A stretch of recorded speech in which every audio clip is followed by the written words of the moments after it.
Hello বন্ধুরা, আজ চলো তোমাদের জন্য একটা নতুন ভিডিও নিয়ে আসলাম।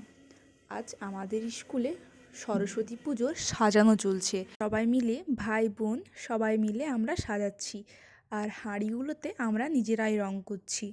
সত্যি আর কিছুদিনের মধ্যেই সরস্বতী পুজো, দেখতে দেখতে চলেই আসলো পুজো। আর আমাদের কিছু কমপ্লিটের মধ্যেই। আর ভাই বোনরা দেখছোই ছোটো ছোটো কত সুন্দরভাবে হাতের কাজ বানিয়েছে। আমরা এগুলো দিয়েই ডেকোরেশনটা কমপ্লিট করব। আর পেছন দিকে এই যে আমাদের ঠাকুর চলে এসছে, এখন ঠাকুরটা বসানো হবে আর তারপরেই আমরা শুরু করে দেব আলপনা দেওয়া। এই বছরের ঠাকুরটা সত্যি অসাধারণ। ঠাকুর সত্যি ভালোই হয়, কিন্তু এবছরের ঠাকুরটা আমাদের পদ্মফুল দিয়ে সাজানো হয়েছে। ঠাকুরের মুখ খোলাও হয়ে গেছে আর আমাদের আলপনা দেওয়াও শুরু হয়ে গেছে। আমরা সবাই মিলে আলপনা দিয়ে আমাদের কমপ্লিট হবে রঙ্গোলি দেওয়া। বাই।